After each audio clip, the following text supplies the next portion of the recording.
I'm making this video because I don't think people completely understood how or why this build really worked, and I'm actually very passionate about this build compared to my other builds, like Kraken Slayer Jhin, where I really just played them, gave my assessment, and moved on.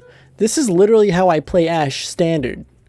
This build was created due to the existence of Imperial Mandate, and how awful of an item it is on ADC Ashe. This isn't about support Ashe, and honestly, support Ashe is just as oppressive as marksman Ashe. But this time, you're letting your Talia get the farm instead of yourself. Anyways, before I talk about anything else, I'm going to talk about the build. Of course, what else would I be talking about? This video is about Imperial Mandate Ashe. No, just kidding, it's about Duskblade Ashe. Two items take front and center of this build, Manamune and Duskblade. These two items are how the build will even work in the first place. And allow me to explain as well. Manamune is for mana sustain and scaling, Duskblade is for damage on abilities and cooldown reduction.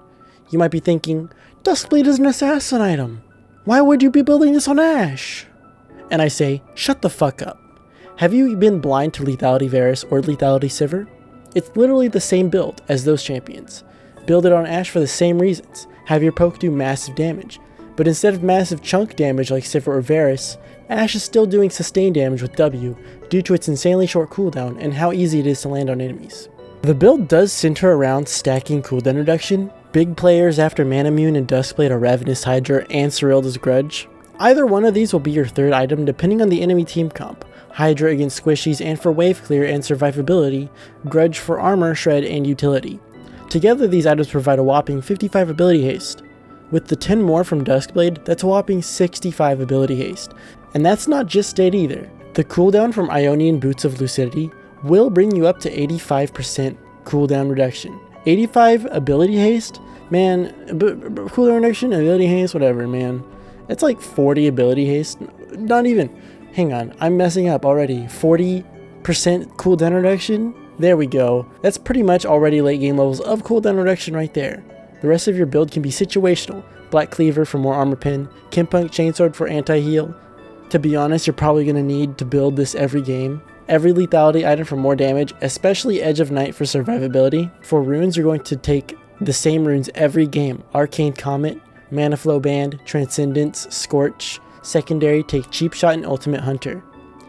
Arcane Comet and Scorch are for poke in lane. Mana Flow Band is for mana sustain in lane and scaling on Muramana. Transcendence is for even more CDR. Cheap Shot is for more damage from your CC, and Ultimate Hunter is for even more spammable ults. I'll just say this straight up. Do not build Duskblade Ashe if the enemy team has an average tanky composition. They can easily stand through your abuse and at the same time act as meat shields for their squishies. Unless your team has other solutions to dealing with tanks, play standard attack speed Ashe instead. A little bit about this pick is that it doesn't really come online until Ashe has put her final point into W.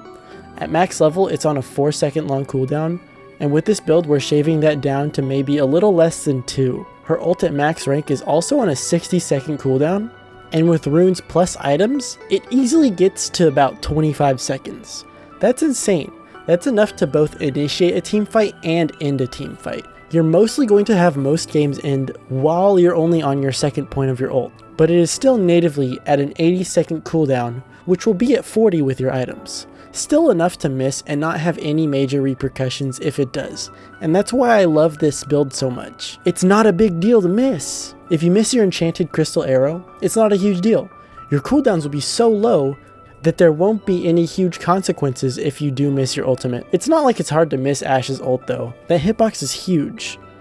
Now let's talk about matchups. Right, so this is the tier list. It's not really a tier list. It is a tier list. Typically, the best supports to take are going to be poke-heavy champions, because Ashe is going to be spending most of the lane poking herself, and doubling up on that is just going to make lane a whole lot easier for both people, and it's going to make lane a hell of a lot harder too for other people, for the enemies.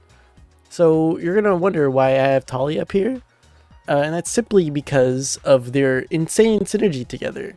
And it's not really that insane, but you know, Ashe can constantly slow enemies, and Talia can get them into her W seismic shove constantly. It's really easy to land with these two together, and because of that, Ashe can land her ultimate, and it'll make Talia landing her combo a lot easier. And this also works inverse too. Talia 80 carry and Ashe support, it's the exact same. Even though I still think that Ashe should take the farm, honestly, because Talia can do better without it, and she can roam easier. Anyways, Yuumi, I'm not gonna go over everyone. Yuumi is really good empowering her AD, adding extra poke and all in for your other team. Zyra, Xerath, Karma, Lux are honestly the best poke champions I think Ashe could take. Lux for that lockdown. Honestly, these poke champions all have that lockdown. Zyra, Karma, Lux, Xerath, a little bit. I think Xerath might be the best, simply because of his insane range. Thresh, Rel, and Alistar are great, because they can simply protect Ashe honestly better than a lot of these other tanks. Except for maybe Braum. I say Braum is in the okay tier because Ashe isn't building attack speed and she can't activate Braum's passive very quickly. It still works. It honestly still works, but, you know, it's not as fast as if it would be regular attack speed Ashe.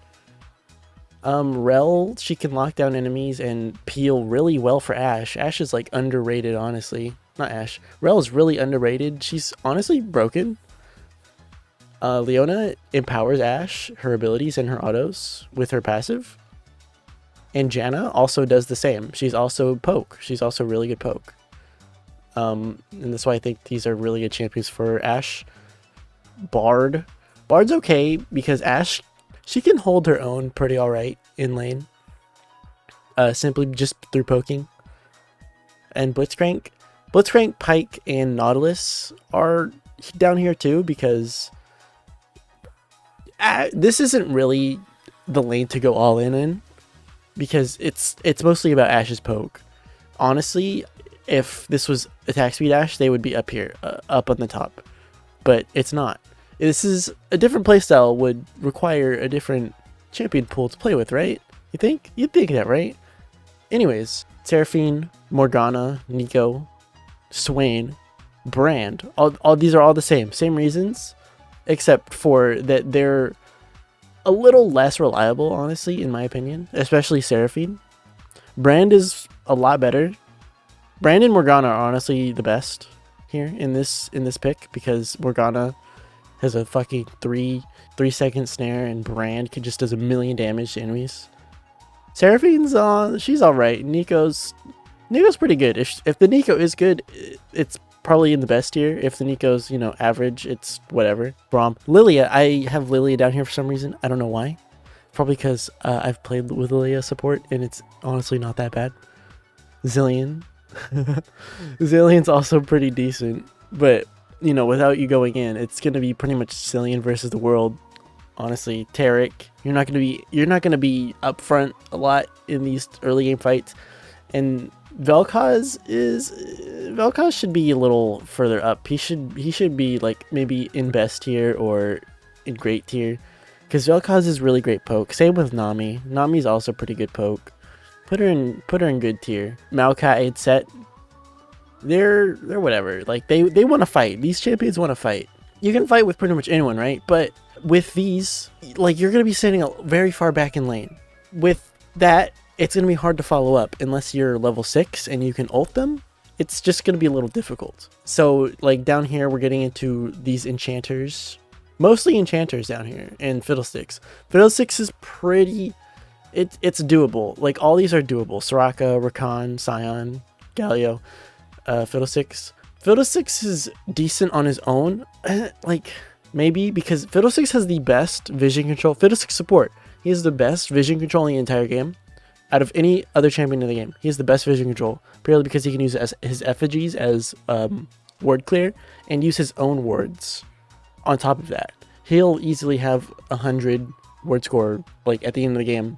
No problem. But on top of that, there's not a lot of like poking to be had from Fiddlesticks, unlike his old iteration. His surprise ultimate is very good, but you can combo them together with Ashe's ultimate to lock them down. Galio's ultimate is pretty much useless in lane with Ashe. Soraka is kind of the same. Like, you'd think the poke would be good, right? But honestly, since Soraka is so squishy and there's not a lot of fighting to be going on with Ashe, there's not going to be a ton of things for Soraka to do. It's usually very lackluster in my experience. Same with Rakan, same with Sion. Sion is a bully. You need to have a Sion player that knows how to play Sion. So, like, you know, same with Nico. Same with Sion. Sion players need to know how to play Sion, simply put. And you're gonna want to avoid Lulu, Misfortune, and Sona. Misfortune for obvious reasons, because she's a garbage support and was never meant to be a support ever. And Lulu and Sona, Lulu's good for attack speed Ashe, but Lulu is honestly really bad for on-hit Ashe or Duskblade Ashe, for the reason being that Lulu is like the best support for hyper carries, and Lulu doesn't really like do that with Duskblade Ashe. Ashe isn't really a hyper carry support, or Ashe isn't really a hyper carry with Duskblade. Like, yes, she can carry games, but it's like a supporty kind of carry. You know what I mean? Because you're gonna be CCing enemies a ton, and all of Lulu's abilities empower like on hit abilities with auto attacks, and you don't really get that with Duskblade Ashe. And Sona, it's kind of the same as Misfortune, but Sona's really squishy and her poke is pretty weak. Mostly because of the nerfs. Honestly, if she wasn't so weak, she'd probably be in like okay tier. But other than that, honestly, it's only those 3 champions. And now let's talk about her matchups. Let's talk about her freaking matchups. Oh my god. So I put both supports and AD carries in this list because why not? I mean, you're going against 2 champions in the bottom lane anyways. So in this tier for easy, Ezreal, Kalista, Lucian, Quinn, Vayne, Kog'Maw. These are really easy because it's really easy to abuse these champions with your W early game. Same with these supports. Kalista especially, because she literally loses damage when she is slowed. And the fact that you can constantly slow her is pretty devastating for her. Honestly, Kalista players should probably be banning Ashe every game, permaban. Lucian too, simply because you outrange him. It's like 525 to 600. It's impossible. Ezreal, Quinn, and Kog'Maw. Kog'Maw has like 500 range early, or without his W. So it'll be really easy to just harass these champions down. You'll never be able to let them get close to you either. Just, you know, simply because you are Ashe and you have 600 range. Sona, Taric, Seraphine, Soraka. These are also pretty easy and squishy. Taric is not, but you can keep him away very easily. These champions, Lulu, Sona, Seraphine, and Soraka, are very squishy, and you can probably kill them very easily in lane. Aphelios, Jhin, Jinx, Kai'Sa, Xayah are... They're pretty easy in lane also, as well. You can outrange Aphelios without... when he doesn't have a Calibrum, whatever, his sniper rifle. Jhin is also pretty easy to harass because he doesn't have a lot of mobility. He just has range. Jinx, Kai'Sa, Xayah, pretty much the same. Like, it's all the same. It's depending on who you can harass the easiest in lane. Fiddlesticks, Karma, Lux. Like, I want to say that Lux and Nami are more like skill dependent. Lux, Nami, Morgana are pretty skill dependent. Morgana can shield can black shield your stuff, and a good Morgana can like get through that. But Morganas want to walk up. Usually they want to walk up to attack you, and you can just keep them away with your damage. You're going to be doing a lot of damage. With your autos still do a lot of damage early game too. They still do a lot of damage all game, honestly. They're just not... You're not primarily focusing your damage on them. You know what I mean? Anyways, it's pretty much the same for all these. 80 carries in even. With even matchups. Caitlyn, Misfortune, Senna, Twitch, Samira, Tristana. These are skill matchups, in my opinion. Except for maybe Misfortune, because she's about as easy to play as Ashe is. Twitch and Samira are a lot shorter range than you, but they have abilities. They have ways to get through your poke, you know? Especially with a support like you know, pretty much any support that can CC you, she can get in and destroy you very easily. But you can do the same with her and keep her away. Tristana can also do the same as Samira. But I'll say this, you know, just keep her away. Just, you know, it can be hard though. If you let Tristana get ahead, it can be really hard to come back, in my opinion. Sivir, Varus, Ziggs, these champions can actually outpoke you, and that is why they are very hard to play against. Draven is the hardest champion to play against as Ashe, and like most other AD carries ever, because Draven can just go all in and pretty much one-shot you from level 1 and carry that on into late game. And like, as an exaggeration, but you know, like Draven can snowball very, very hard. And he can do that easily as well, like on his own without a support. And these supports to avoid are Blitzcrank, all the hookers, every single hooker, Leona, Tahm Kench, and Rel, because they can, except for Pyke, they can tank through your damage and fuck you up while doing so. Blitzcrank and Thresh especially Blitzcrank. Blitzcrank can just grab you and kill you. Braum can block you. Xerath can outpoke you. Shaco is annoying. Talia is even. Seraphine, you know, it's a lot simpler than, and that's about it. See ya. Now let's move on to game plan. Early game heavily depends on matchup. Ask yourself 2 questions. Are you able to reliably poke down the enemies, and how powerful is your support? Ashe doesn't really struggle to gain a lead or apply pressure in lane. Pressure is almost constant, although lane is definitely where this build is the weakest. You might be wondering, why is a build that is meant to dominate early game weaker early? And here's why. Ashe's W is an ability meant to be leveled first. At level 1, Volley is on a 14-second cooldown, with it firing 7 arrows each, doing 20 plus 100% of your AD. That AD ratio is actually huge, so keep that in mind. At level 1, Volley is hardly a spammable ability. At max rank, Volley shoots 11 arrows and is on a 4-second cooldown at base cooldown reduction, which is pretty spammable already with no cooldown reduction, but you're not going to max W until at least level 9. That's like near the end of laning phase basically. So you're not going to be exerting as much pressure on your lane opponents as you will be zoning them in skirmishes. While in lane, even though you're not at max power yet, still look for landing W on enemies. The Arcane Comet and Scorch are more than enough to give you a dominant early game. If you're dominating your lane, you're going to have priority for Dragon, which Ashe is great at taking with her team. E is one of the best vision tools in the game for scouting the enemy jungler, and her ult is an absolute game changer in both initiating fights and disengaging from them. However, playing correctly, you should never have to use her ult to disengage. You're the ADC and your priority is definitely farming most of the game. This is however somewhat difficult to do on this build due to Volley not being piercing and having low attack speed with no items. Don't give up, it's like CSing with a mage. Very difficult. Just between you and me, ease of CSing is like the biggest reason why I main ADC. Every time I play a champion that doesn't have any AD, my creep score is trash. Anyway, you're not at your most powerful until you have your mana immune finished. After you get Muramana around the early mid game, you're going to start doing massive amounts of damage with just your W.